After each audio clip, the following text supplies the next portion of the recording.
Hello friends good morning. कैसे हैं आप सब। मैं अनुज कुमार मिश्रा आपको स्वागत करता हूं आपके अपने चैनल न्यू लाइट विद दीपक पर।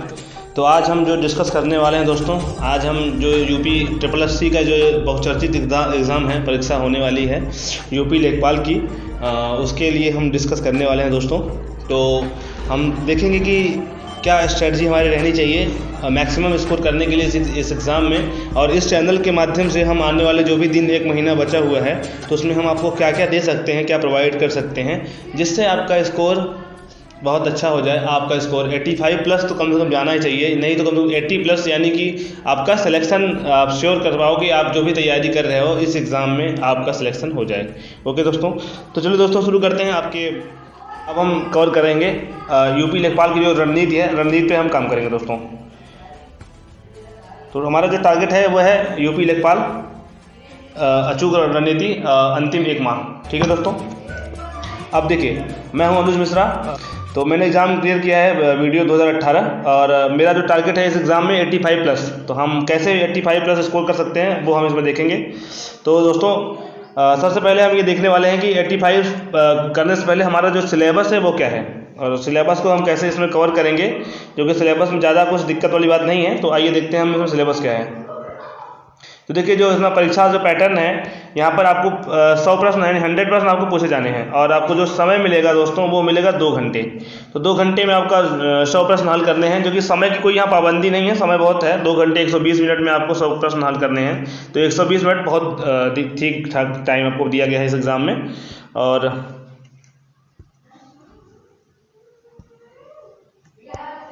तो आइए देखते हैं जो है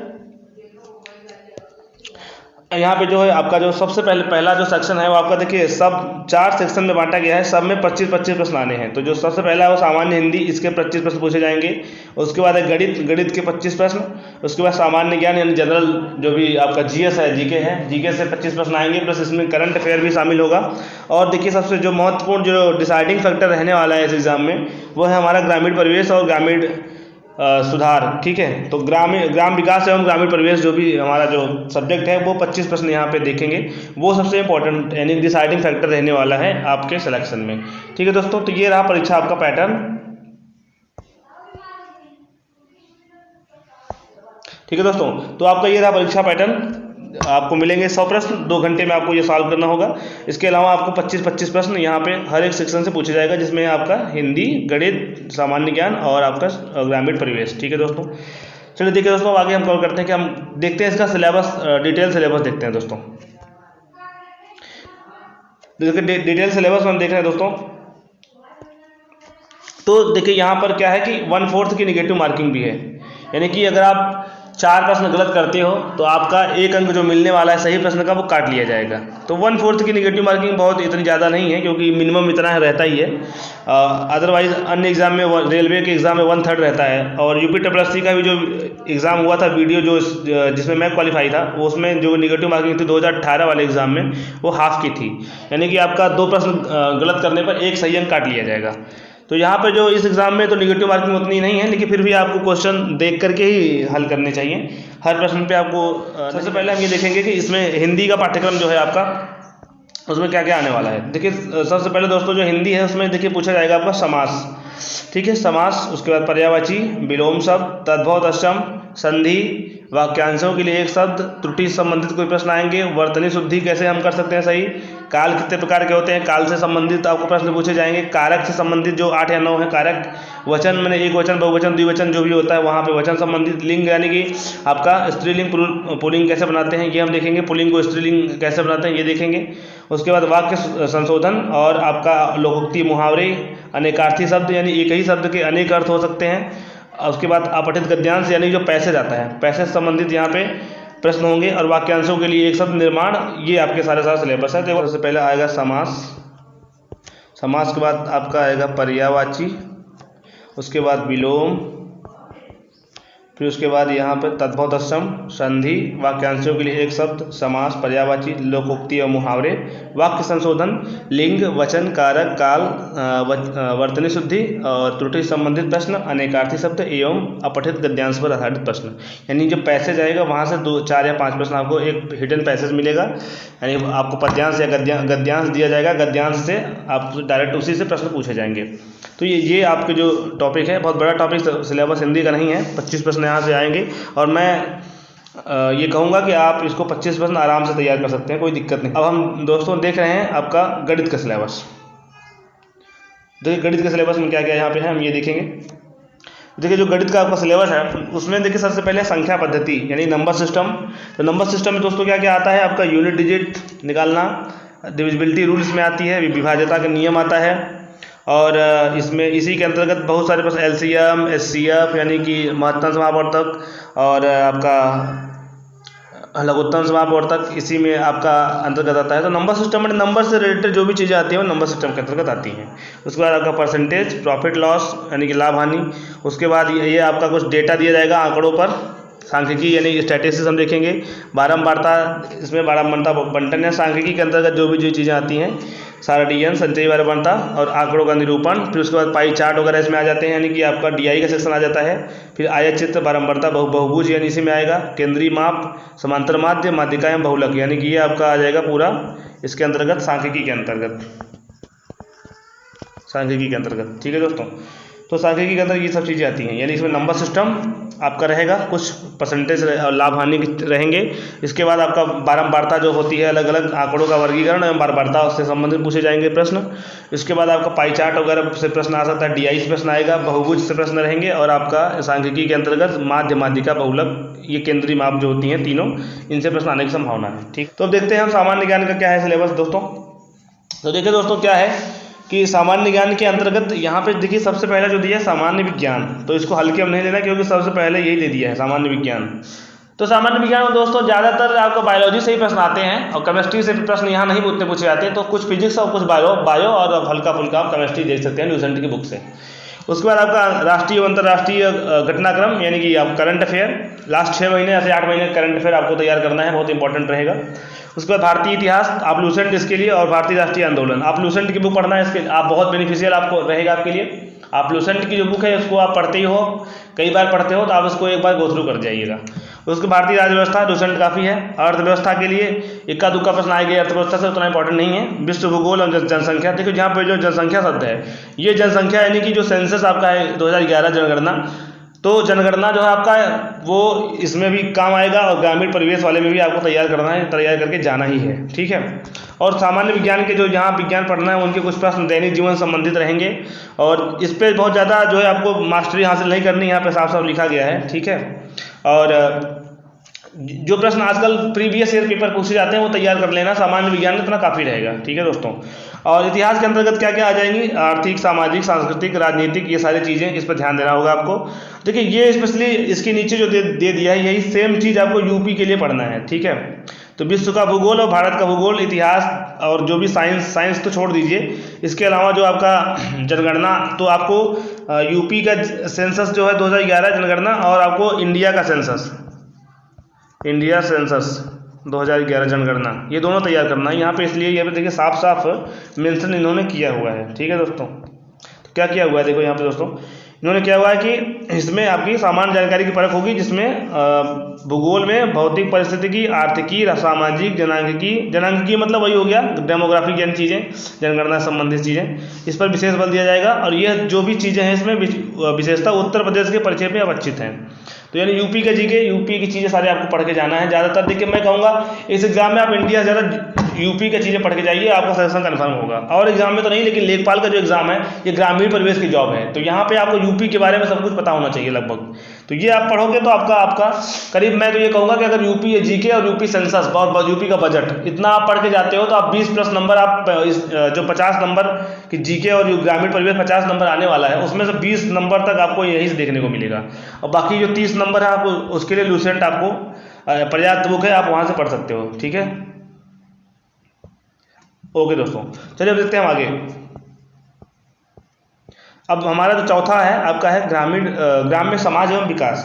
तो ग्राम में समाज क्या होता है, ग्राम क्या होता है और उसका विकास कैसे किया जाता है, क्या क्या सरकार की तरफ से योजनाएं हैं इसमें, और अपने यूपी के बारे में हम जानेंगे तभी तो हम विकास कर पाएंगे। यानी कि आपका जनगणना है, कौन सा राज्य सबसे पिछड़ा है, किसमें जनसंख्या ज़्यादा है, किसमें जनसंख्या कम है, वन के मामले में कौन सा सबसे ज़्यादा है, तो यानी कि अपने यूपी के बारे में पूरा आपको जानकारी होनी चाहिए। तो इसके आधार पर सरकार ने क्या क्या योजनाएं चलाई हुई हैं ग्राम के विकास के लिए, ताकि गांव का विकास हो। तो इसको यही यहाँ पे के इस सिलेबस में दे रखा है दोस्तों। देखिए क्या है पहला, तो ग्राम विकास भारतीय संदर्भ में। तो भारतीय संदर्भ में मतलब देखिए हर एक जो कंट्री है उसका ग्राम का परिभाषा अलग अलग है, ग्राम का विकास करने का तरीका अलग अलग है। तो हमें यहाँ पे जो ग्राम होता है भारतीय संदर्भ में, यानी भारत में गांव किसे कहते हैं, वह परिभाषा से लेकर के उसका विकास कैसे किया जाता है, क्या क्या तरीके हैं, क्या क्या सरकार इस पर इनिशिएटिव ले रही है, ये इसमें हम कवर कर देंगे। भारतीय संदर्भ में हमें स्पेशली भारतीय संदर्भ में ग्राम विकास देखना है।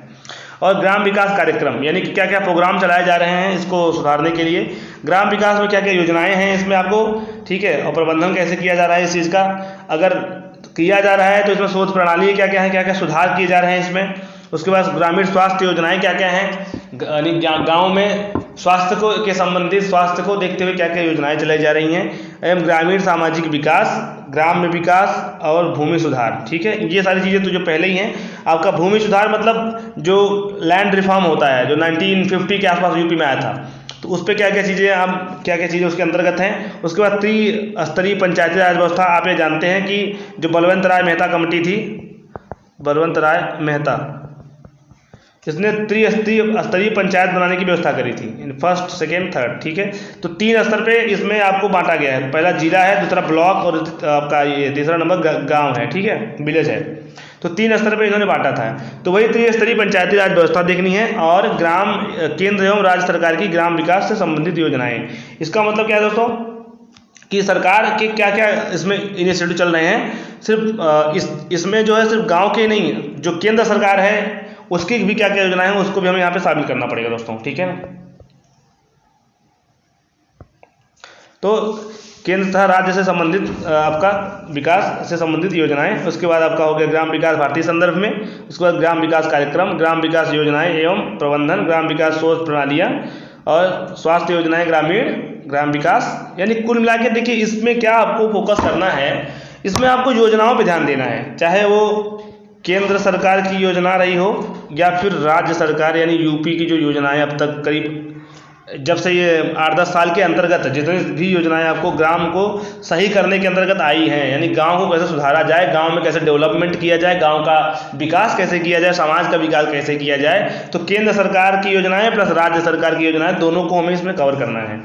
ठीक है, अब ये काम कैसे होगा, ये काम आप किसी बुक से जो बेसिक मार्केट बुक है उनसे कर सकते हैं, या फिर आप कुछ नहीं आपको बताया तो इस सिलेबस को गांठ बांध लीजिए। मैं ये तो ये कहूँगा कि आपको के पास जो भी 25-20 दिन बचे हुए हैं आप गूगल का सहारा लीजिए। गूगल में आप डालिए, गूगल में बजट डालिए, गूगल में आप जनगणना डालिए, गूगल में सब कुछ डालिए, गूगल जनगणना 2011 यूपी, ठीक है, यूपी जनगणना 2011, जब ये आप सर्च करोगे गूगल में तो उसमें बहुत सारी वेबसाइटें आ जाएंगी। तो आप देखो कुछ खास जीके वाली जो वेबसाइट है वहाँ से आप उसको खोल लो और वहाँ से संभावित कुछ प्रश्न आपको मिल जाएंगे, उस प्रश्न को आप कवर कर लो। ठीक है दोस्तों, उस प्रश्न को आप कवर कर लो। उसके बाद इतना पढ़ने के बाद आप किसी भी बुक को उठा सकते हो। देखिए अभी टाइम कम है तो आप यूट्यूब और ये सब का सहारा उतना नहीं ले सकते। हाँ, कोई क्रैश कोर्स अगर होता है जो शॉर्ट में सब कुछ आपको कवर कराने वाला हो, प्रैक्टिस कराने वाला हो, तो वो चल जाएगा। ठीक है, हालांकि डिटेल में आपको सब कुछ कवर करने के लिए अभी टाइम आपके पास इतना बचा नहीं है। ओके, तो दोस्तों जब देखते हैं आगे हम उसमें।